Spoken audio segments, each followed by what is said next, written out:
네, 여러분 링컨 대통령이 어떤 일들을 했는지 그 중에서 대표적인 거 하나만 얘기하자면 뭐가 있을까요? 링컨 대통령이 한 대표적인 일.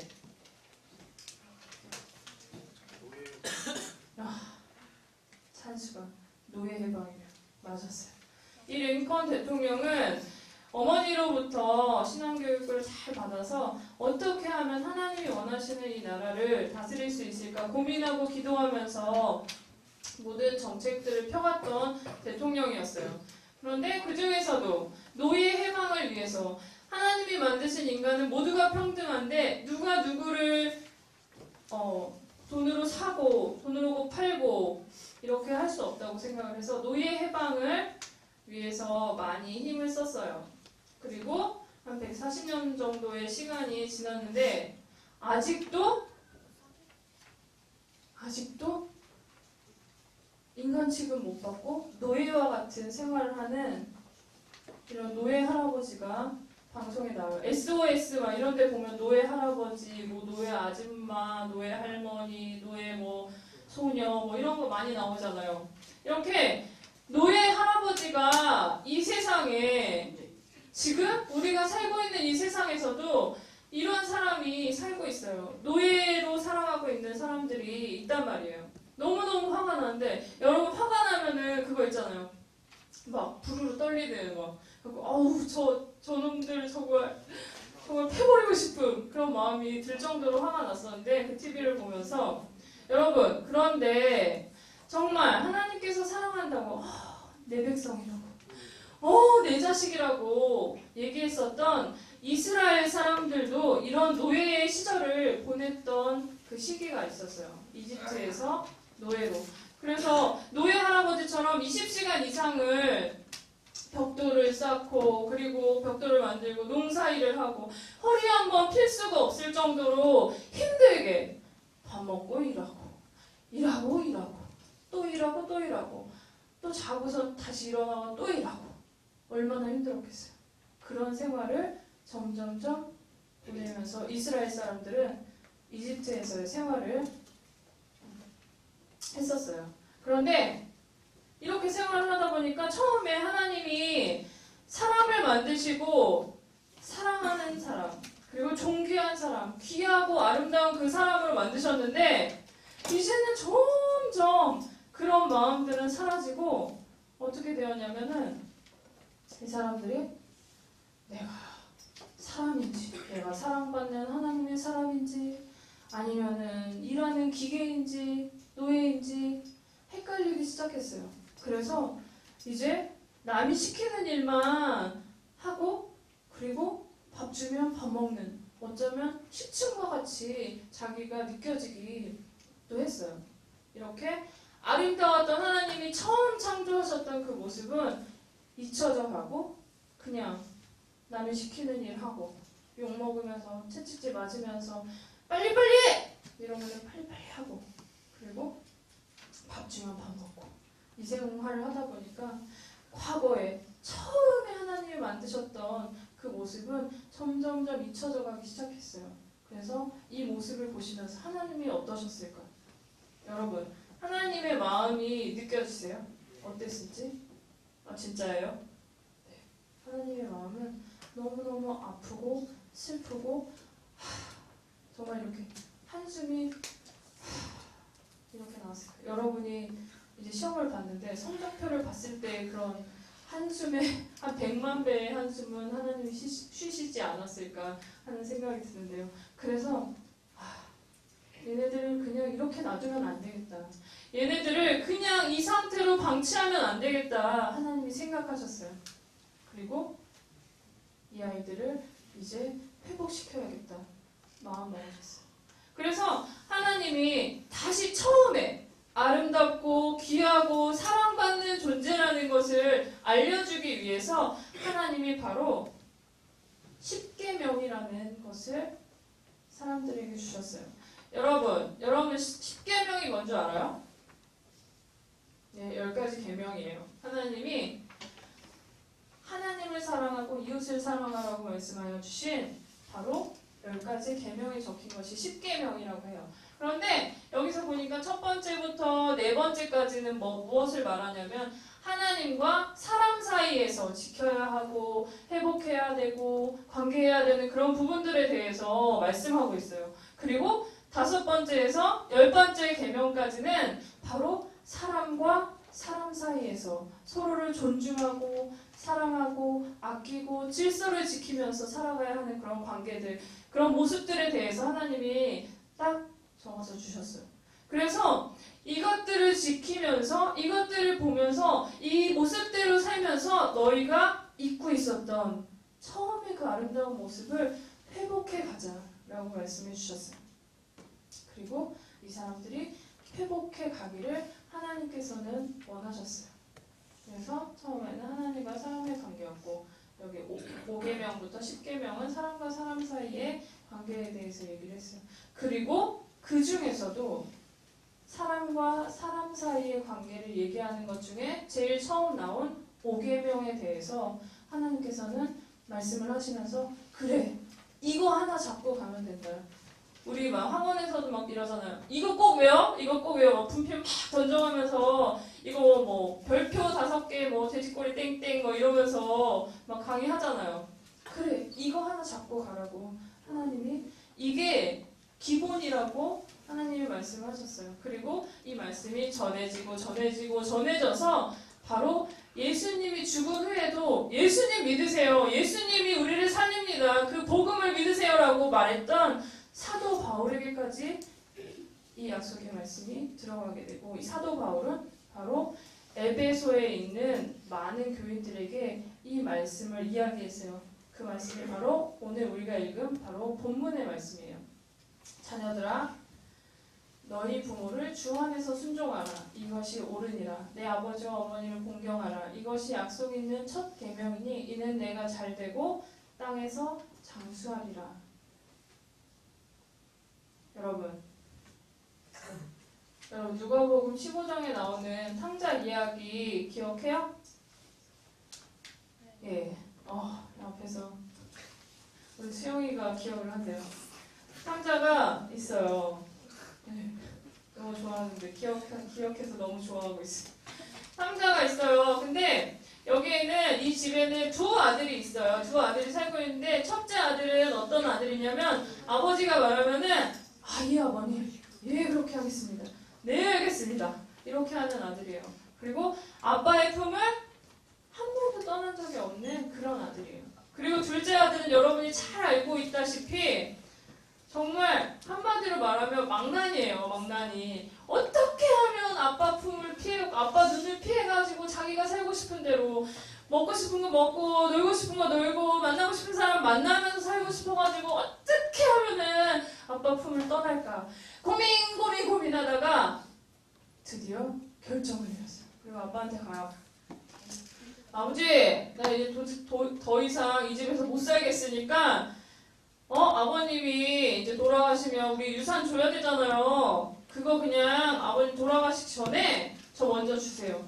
하고 이 아빠의 마음에 대못을 꽉꽉 받고서는 그 돈을 챙겨가지고 휙 하고 날라버렸어요. 집을 나가버렸어요. 그랬는데 어떻게 됐어요? 결국에는 그 집 꼴로 돼지가 먹는 쥐염 열매조차 먹을 수가 없어가지고 형편없는 모습으로 다시 아버지한테 돌아온 그 아들이에요. 오늘 부모에게 순종하고 공경하라고 말씀하고 있는데 여러분 이 두 아들 중에 누가 공경하고 순종하고 있는 것 같아요? 이 아버지에게. 첫 번째 아들이다 하는 친구 손 들어보세요. 첫 번째 아들이 이 아버지를 공경하고 순종하고 있다. 3명. 그럼 나머지는 다 두 번째 아들인가요?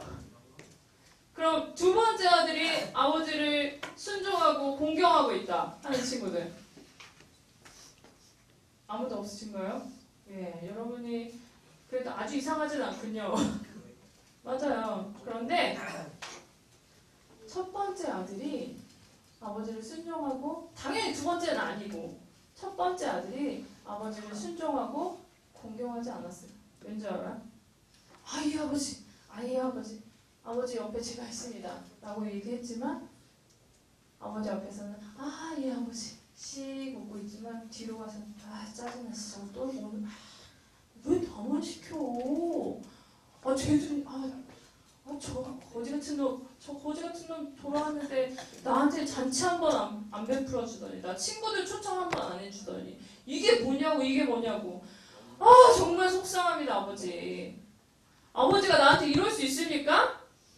이렇게 마음속으로 생각하고 있었어요. 과연 이 첫째 아들이 아버지의 말씀에 순종하고 아버지를 공경한 것처럼 보이나요? 아니에요. 첫째 아들도 둘째 아들도 모두 그 아버지를 순종하고 그 아버지 공경하면서 살았던 그 아들들이 아니었어요. 그렇지만 그 아버지는 어떻게 했어요? 그 짓꼴을 해갖고 온 돼지 먹이도 먹을 수 없었던 그렇게 죽여가지고 온 아들을 반갑게 안아주고 얼싸 안아주고 자기의 품으로 자기의 집으로 불러들이면서 잔치까지 베풀어 주었어요. 그리고 그렇게 속으로 원망했던 우리도 막 그러죠. 특히 첫째들 다 뭐 있으면은 막 동생들이 잘못해도 첫째가 엄마한테 혼나고 약간 그런 것들 많죠. 그래서 네 하기는 하지만 속으로는 왜 그래 진짜 엄마 짜증나게 해 막 이럴 때 많이 있죠. 그렇게 겉으로만 괜찮은 척하면서 속으로 다른 생각을 하고 있는 그 역시 부모를 순종하고 사랑하는 모습이 아니에요. 그렇지만 이 아버지는 그 모든 것들을 다 알면서 내가 가진 것이 모두 너의 것이다. 안고 품고 사랑해줬습니다.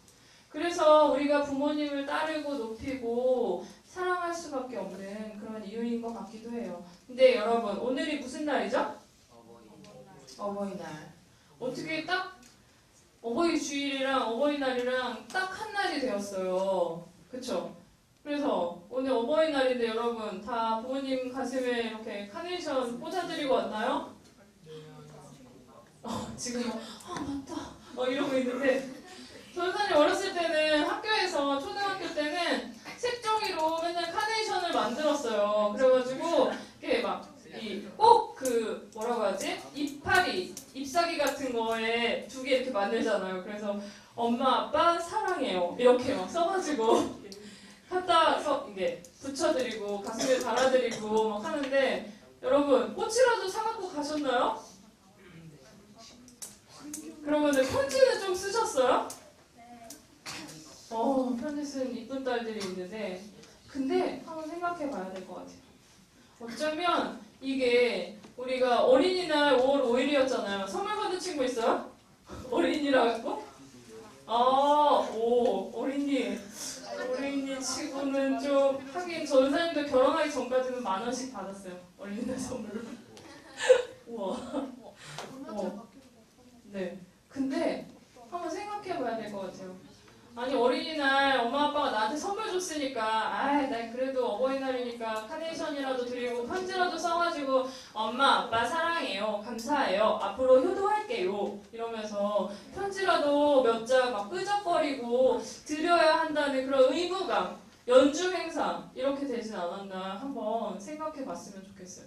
딱 오늘 전사님이 새벽에 이제 나오는데 저희 엄마가 제가 엄마한테 어버이날 감사하다고 그러고서 나왔어요. 그랬더니 엄마가 그러시는 거예요. 그래도 이렇게 어버이날 누가 만들었는지 참 이런 날이라도 하루 만들어놨으니까 이렇게 자식들이 그러지 안 그랬으면은 그냥 아무것도 없이 지나갔을 거라고 얘기를 하시면서 참 이 날 만든 사람 고맙다고 얘기를 해주셨는데 저도 마음이 참 저도 두 아이의 엄마이고 저한테는 또 엄마가 있잖아요.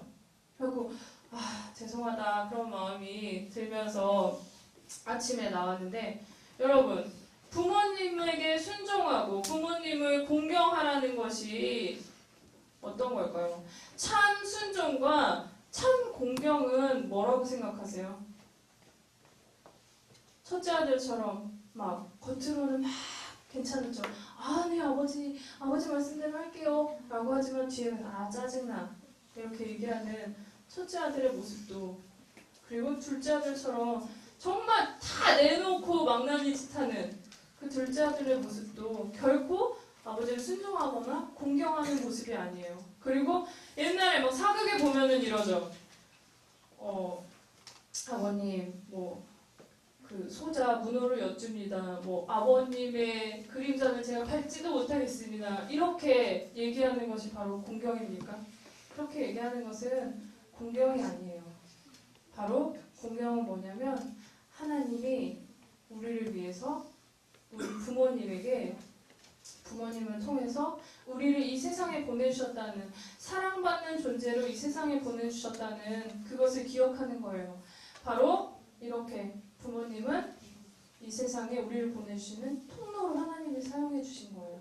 그 통로가 없었다면 우리는 이 세상에서 지금 이렇게 살고 있지 못하고 하나님을 예배하지도 사람들을 만나서 사랑하지도 못할 거예요. 그래서 하나님께서는 부모님을 우리의 이 통로로 사용하고 계세요. 그리고 그것을 기억했으면 좋겠어요. 그리고 바로 예수님이 죽기까지 사랑하신 그 사랑, 그리고 제자들의 발을 씻겨준 그 섬김과 헌신의 마음을 너희 자녀들에게 보여주어라.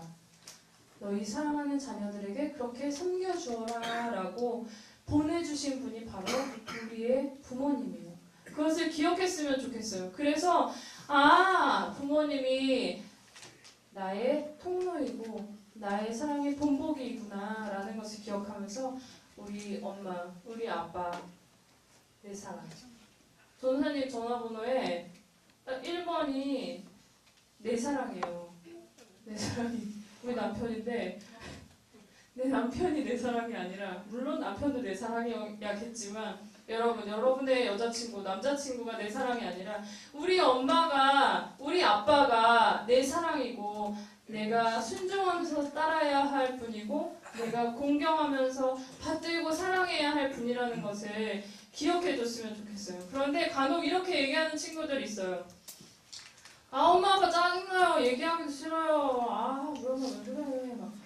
우리 아빠 맨날 잠만 자고. 평일날 진짜 짜증나요. 얘기하고 싶지 않아. 집에 엄마 아빠랑 얘기도 안 해요. 그냥 다녔습니다. 이러고 말아요. 이렇게 하는 친구들이 있을지 몰라요. 그렇지만 여러분 한 가지 기억했으면 좋겠어요. 여러분 나가보세요. 세상에 나가보세요. 여러분을 보면서 겉으로는 그래 라고 하지만 여러분을 진심으로 안아줄 사람은 그 어디에도 없어요. 이렇게 호랑이같이 덤벼들 것 같은 여러분을 안아줄 사람은 부모님 외에는 이 세상에 아무도 없다는 거예요. 비록 부모님이 쌍욕을 하면서 이 자식 나갔대 이렇게 해도 여러분을 끌어안고 여러분을 위해서 눈물로 기도할 분은 바로 여러분의 엄마이고 여러분의 아빠예요. 그것을 기억했으면 좋겠어요. 여러분한테 뭐라고 한마디 하고 네가 그래가지고 어떻게 살겠어? 네가 그래가지고 나중에 어떻게 두고 보자. 안 좋은 말 하시고는, 그리고 손찌검이라도 한 번 한 날에는 마음이 아파가지고 잠을 못 이루시는 그 분이에요. 여러분의 잠잠 모습을 보시면서 하염없이 속으로 눈물을 흘리시는 분이 바로 여러분의 부모님이라는 사실을 기억했으면 좋겠어요. 그래서 하나님이 원래 사랑받고 귀한 존재로 우리를 보내주셨는데 그것들이 깨어지고 있기 때문에 우리의 부모님을 따르고 우리의 부모님을 공경하면서 하나님이 원래 우리를 만들어주셨던 그 모습들을 회복해 갈 수 있었으면 좋겠어요. 여러분, 이런 부모님이 있다는 사실만으로 기뻐하고 감사하는 복을 누리면서 우리 모두가 살아왔으면 좋겠어요. 그리고 하나님이 원래 우리를 창조하실 때의 그 모습, 아름다운 모습, 귀한 모습, 사랑받는 그 모습을 지키기 위해서 우리의 부모님이 되시고, 또한 우리는 우리의 부모님을 순종하고 공경하면서 살아가야 함을 우리 기억했으면 좋겠습니다. 우리 이 시간 기도할 때에 우리의 부모님을 한번 생각해 보도록 할게요. 가슴에 손을 얹고 한번 생각해 볼게요.